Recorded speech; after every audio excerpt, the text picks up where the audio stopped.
de la EFID, de las que luego Araceli seguro que les cuenta más cosas, es una biblioteca muy importante a nivel de archivo, a nivel histórico y a nivel de investigación. Y en concreto la colección que tenemos sobre libros de Filipinas es muy relevante, y aquí tienen una pequeña muestra, pequeña porque no podíamos poner más ejemplares de libros y de manuscritos, pero que da a entender la importancia de la colección que tenemos en la biblioteca. Esperamos que les guste el embajador y que la disfruten, y queremos agradecer a Casa Asia la donación de estos libros, que para nosotros no hace más que engrandecer la colección que tiene esta biblioteca y que sigue ampliando su importancia y su relevancia para la investigación en el ámbito hispánico, islámico y de cooperación. Quiero dar las gracias a Casa Asia por su apoyo en los últimos años. Estamos muy agradecidos por nuestros compromisos con sus instituciones. A lo largo de los años, desde el punto de vista histórico y últimamente en los intercambios políticos, económicos y entre personas, nuestras relaciones activa y positiva comparte el objeto de promover y extendimiento la cooperación y la amistad entre nuestros dos países. Recordamos los últimos 76 años en gratitud por participar como socios en la preservación y promoción de la relación bilateral entre Filipinas y España. As we say in Spanish, muchas gracias a todos, and in the Philippines siempre decimos mabuhay. Mabuhay en Filipinas, mabuhay en España. Thank you very much. Gracias, Eloisa, Araceli, por la bienvenida y por hacer posible este acto en el que no solo celebramos ese aniversario de relaciones diplomáticas con un país hermano, sino también la donación de la colección sobre Filipinas de Casa Asia a la Biblioteca AEFID. Simplemente algunos datos breves sobre cuál es lo que conforma la donación de hoy. Son más de 300 títulos. Destacaría sobre todo las obras de José Rizal, por supuesto, como Noli Me Tangere o el filibusterismo. También una guía bibliográfica de fuentes manuscritas para la historia de Filipinas conservadas fuera de España, de Patricio Hidalgo Luchera, Economía e Historia en las Filipinas Españolas, Memorias y Bibliografías, siglos XVI a XIX, de Dolores Elizalde, a la que he mencionado anteriormente. Literatura escrita en español, como por ejemplo Los pájaros de fuego, novela filipina de la guerra de Jesús Balmori, y también la escrita en inglés, como El Palacio de Malacañán, de Nick Joaquín, Anochecer, de Francisco Sionil José, o El árbol de la esperanza, de este mismo autor. Esperamos que esta donación, en primer lugar, contribuya a enriquecer los fondos de la biblioteca, como digo, un centro de referencia en España en ciertas disciplinas, y que ahora se acerca un poco más al mundo asiático.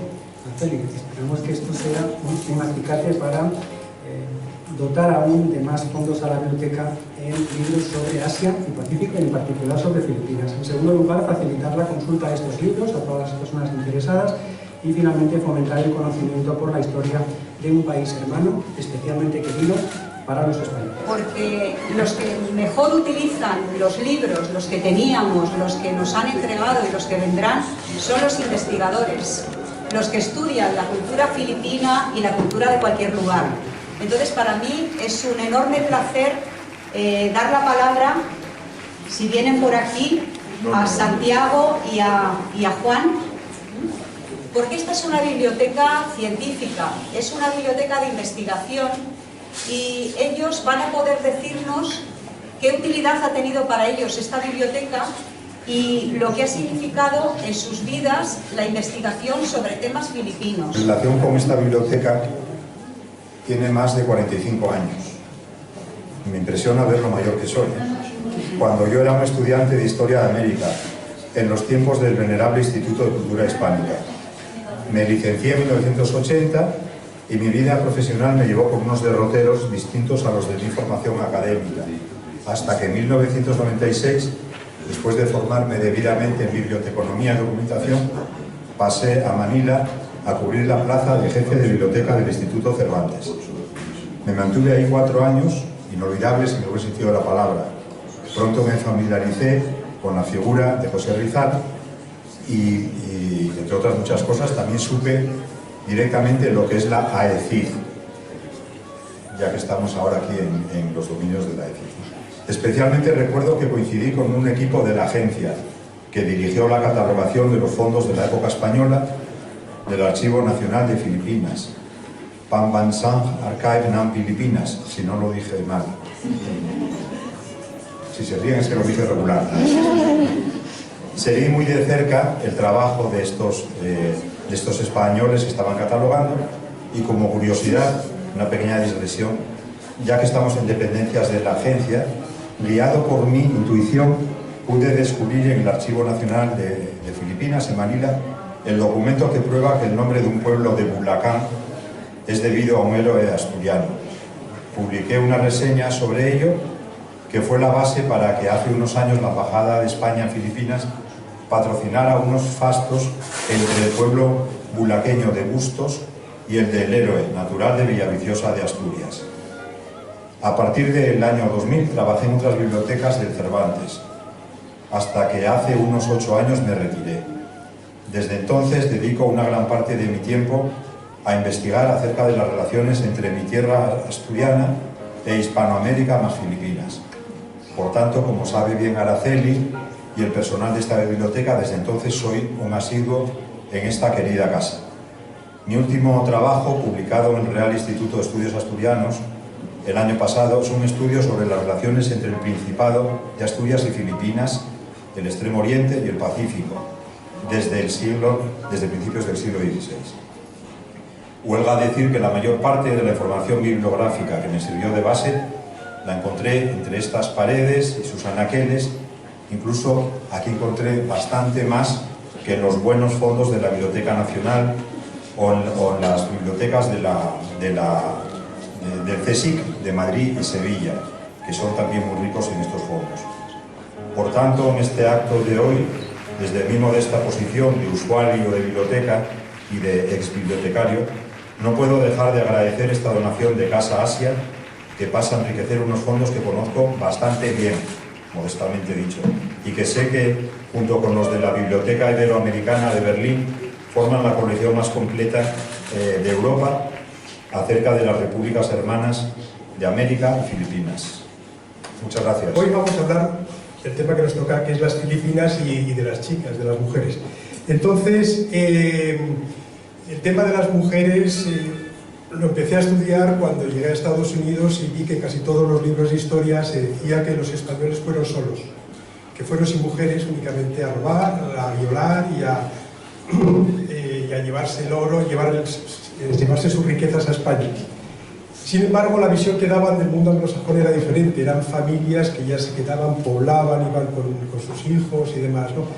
Y había algo ahí que no podía aceptar. Yo hice mi tesis doctoral sobre un explorador español, Álvaro Núñez Cabeza de Vaca, y empecé a investigar más sobre las mujeres. Y lo cierto es que mujeres españolas en ultramar ha habido desde el principio. Desde el segundo viaje de Colón ya había 3 mujeres, 2 Catalinas y una María. En el tercer viaje ya había 30, más que las 18 mujeres que fueron con los ingleses en el Mayflower un siglo después.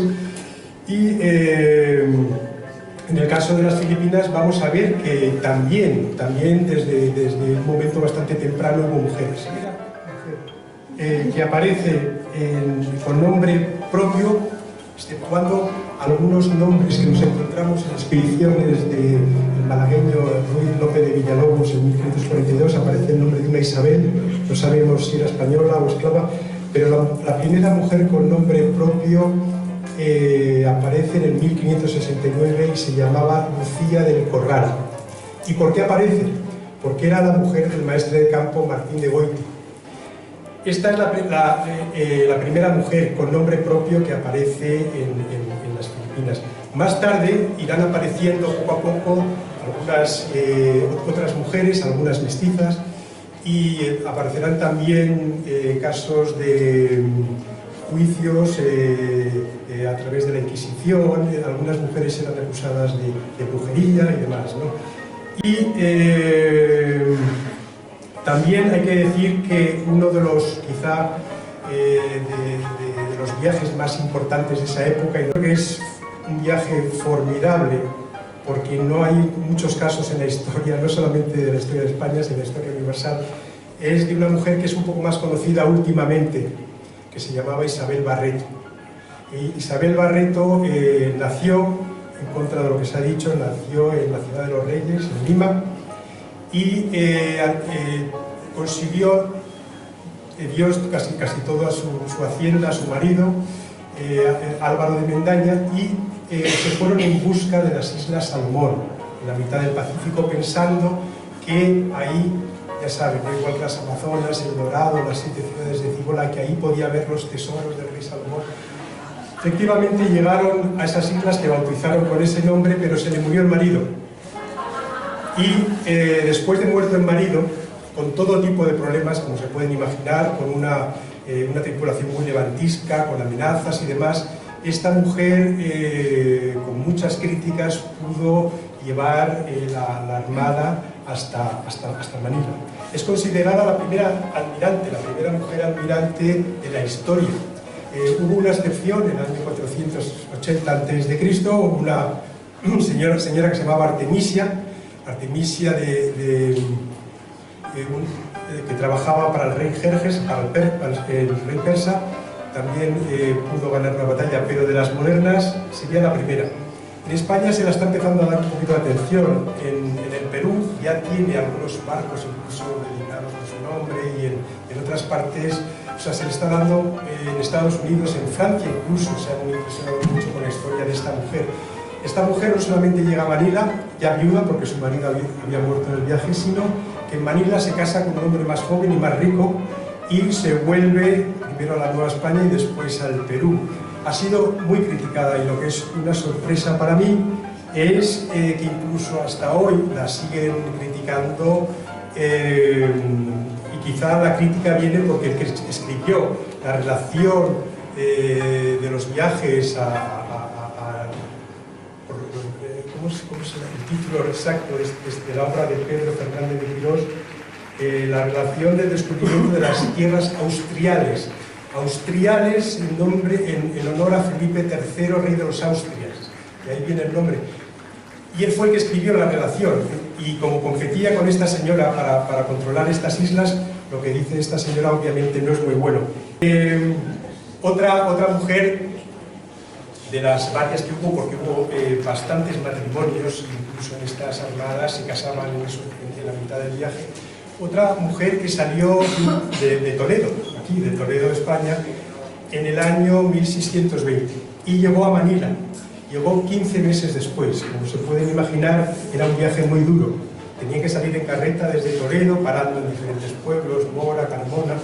En Sevilla estuvo un mes. Esta monja se llamaba Sor Jerónima de la Asunción, su nombre religioso, y uno de los primeros cuadros que pinta Velázquez es sobre esta monja, y se conserva aquí en el Museo del Prado, ¿no?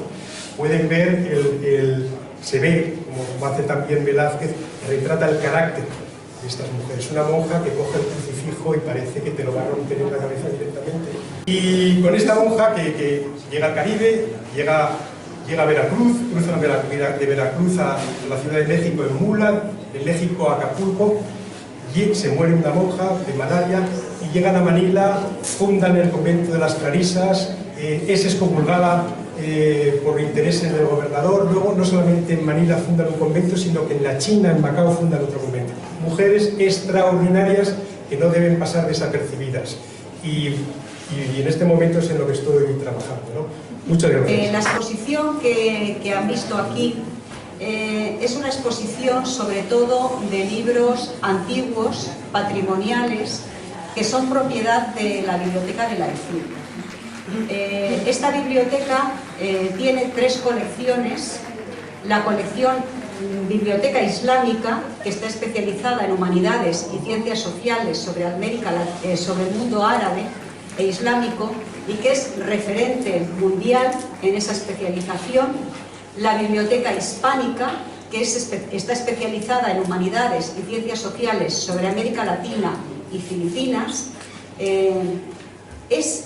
La Biblioteca Hispánica se creó, los orígenes de la colección arrancan de 1940 y verán muchos libros de los que he expuesto que tienen el sello del Consejo de la Hispanidad, que se crea en el Boletín Oficial del Estado del momento. En 1940 reúnen 6.000 libros y esos son el comienzo de nuestra colección.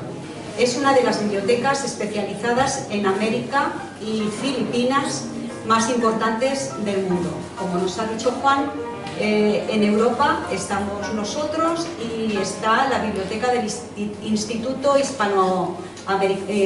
Iberoamericano de Berlín. Y luego a nivel mundial está la sección americana de la Library of Congress en Estados Unidos, que es extraordinaria, y también en Estados Unidos el Fondo Benson de la Universidad de Austin en Texas. Entonces somos las bibliotecas más importantes y referencia mundial de los estudios hispánicos y filipinos en el mundo. La colección filipina es especialmente importante. Yo la tenía ya estudiada porque no es muy frecuente encontrar libros publicados en Filipinas de esta antigüedad en ningún sitio. La imprenta llega muy pronto a Filipinas, la llevan los españoles y no escatiman en gastos porque interesaba muchísimo esa cultura. Y para la imprenta se dotó la imprenta de los mejores materiales, se abrieron los mejores punzones, se hizo una tipografía muy interesante, muy valiosa, y bueno, esto es una muestra de lo que se hizo en esa época y posteriores. Sobre todo nos vamos a centrar en el siglo XIX. He puesto algunos libros anteriores, pero en el siglo XIX es muy interesante porque el mundo cambia. Igual que ahora las tecnologías nos están cambiando, en el siglo XIX la revolución industrial hizo que se pudiera multiplicar el libro de una forma más fácil y entonces salieron ejemplares absolutamente maravillosos. Ahora os voy a decir únicamente las secciones, pero os invito a que en cualquier momento a través de la página web se puede rellenar un pequeño cuestionario para venir a hacer una visita. Yo luego contesto, para hacer una visita guiada bien a esta exposición, a la biblioteca en su conjunto, a la biblioteca de caminería hispánica que hay fuera, a lo que ustedes quieran. Bueno, lo que hay aquí se ha realizado siguiendo a un bibliógrafo, bueno, a dos bibliógrafos muy importantes, que son José Toribio Medina, a nivel de todo el ámbito hispánico, hispanoamericano y hispano-filipino, y su alumno, que superó al maestro, que es Wenceslao Retana. Ellos destacaron la producción más importante filipina, y lo que yo he hecho en unos folletos que verán por ahí, que pueden recoger tranquilamente, es ver qué libros de esos que eran, según los máximos expertos, los más importantes del mundo en cultura filipina de la época, teníamos nosotros, y teníamos muchísimos. Entonces lo que tienen aquí es un verdadero tesoro y les invito con más calma a venir a verlos. Luego allí he colocado también unos mapas. Uno de ellos es un mapa único, es único en el mundo, y otros dos son mapas también de época ilustrada, que se hicieron tiradas muy pequeñitas.